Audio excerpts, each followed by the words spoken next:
Halo Survival, a fan-made audio drama produced by Podcast Evolved. Episode 1, Extract. The valley was a beautiful, natural vista, with vivid green pine trees reaching high into the sky. Plants and vegetation of every description adding life and color to the landscape. In the distance, water lapped at the shoreline of a small lake. Deep in the depths of the valley, an assortment of boxy structures sat, looking beaten and torn up. Plasma scorching decorated the walls of the buildings. Smoke and fire appeared to be eating them up from within. UNSC logos had once adorned these structures, but now they were blurred and distorted by scorch mark and debris. Amidst all the destruction, it was clear there was a fierce fight raging, with gunfire and explosions raging as a small group of humans inside the middle of the compound attempted to repel an alien force rapidly approaching them. Weisner, 2 brutes moving in on your 6 o'clock, suppressing fire! I don't know if you've noticed, Sarge, but there are brutes everywhere. There was an explosion as Weisner discharged 2 rockets from a Spanker rocket launcher which was in his hands, before he placed the weapon on the floor and unslung an MA-40 assault rifle from his back, spraying suppressing fire in the direction he had fired the rocket launcher. The Marines were embedded within the center of the compound, taking cover behind jersey barriers. In the center of the compound, a man in an UNSC science field uniform was attempting to attend to some kind of large metallic device, which was looking like an emitter of some kind. He was ducking between plasma fire and typing into a control console when a needler round struck him in the shoulder. Talbot's been hit. O'Neill, Vostok, we need the Warthogs here now. Captain Chris Cooper, the oldest and most gruff-looking of the Marines, shouted, firing a couple of rounds from a designated marksman's rifle before reaching for a comms device mounted onto his chest plate.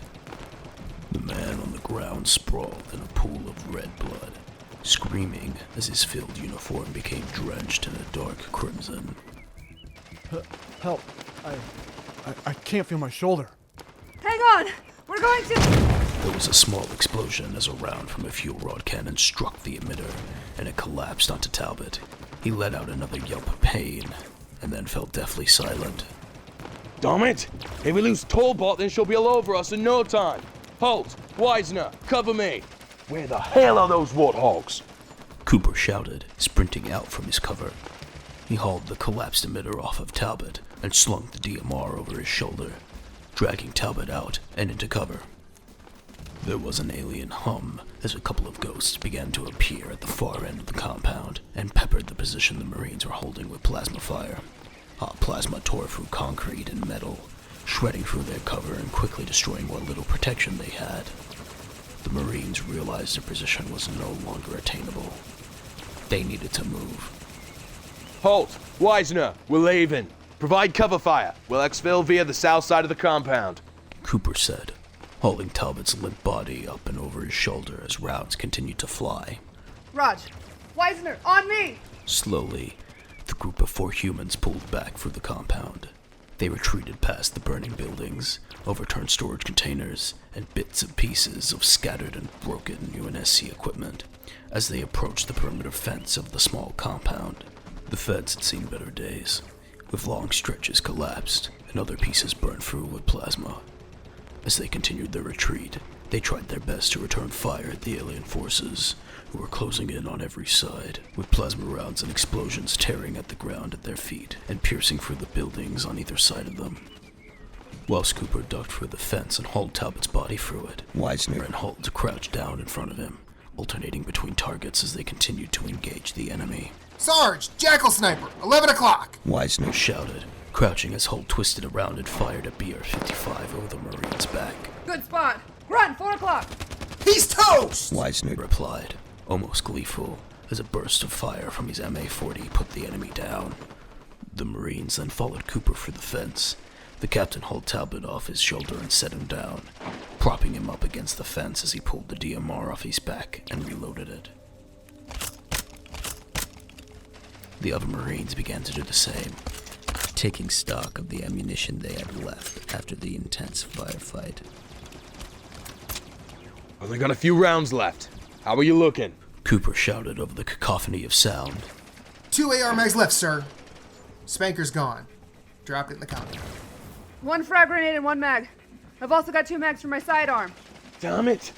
Cooper replied, the grim situation becoming clear. Where the hell are those? Cooper was cut off as a pair of M12 Warthog LRVs tore up the grass next to the compound and skidded to a halt in front of the small human team. The vehicles were the workhorses of the UNSC ground fleet, and they were used for everything from reconnaissance to case evac, which is what they were being used for in this case. Their exposed driver and passenger compartments meant that the squad could see their companions inside the hogs as they pulled to a stop. The Marine in the front convoy vehicle, Private Dan O'Neill, cocked a smile at Wisner. Jeez, Wisner. You ain't a looker, but even you look like shit. I may not be a looker, but at least I know how to get somewhere on time. Stow it, Marines. Holt stated, hoping Cooper to lift Talbot up into the passenger seat of the first Warthog. Wisner climbed onto the light chain gun mounted on the back of the front vehicle's chassis. Holt and Cooper then sprinted back to the second Warthog, where a silent Private Natalie Vorstock sat behind the wheel. She nodded to the captain and the sergeant. The captain hopped into the passenger seat whilst Holt climbed onto the chain gun turret and cocked the weapon. Let's move out, Marines! Get us back to the ship! The Warthogs quickly gunned it away from the compound, and in no time at all, both Holt and Wisner were opening up the chain guns mounted on the back of the vehicles to pick off their ghost pursuers as they proceeded to head deeper into the woodlands surrounding the compound. Eventually, they lost their tail and continued to head deeper across the landscape, climbing higher into the mountains where the landing zone they had established was hidden. As they climbed the mountainside, the sprawling landscape around them became more and more pronounced. Interesting structures appeared to float in the sky, and bits and pieces of the landscape almost felt modular, feeling assembled by scratch, but not quite finished, as jagged edges and square corners twisted upwards. The most interesting thing, however, was the long horizon which climbed upwards and slowly began to curve into the sky, reminding the Marines that they were, in fact, on a halo ring.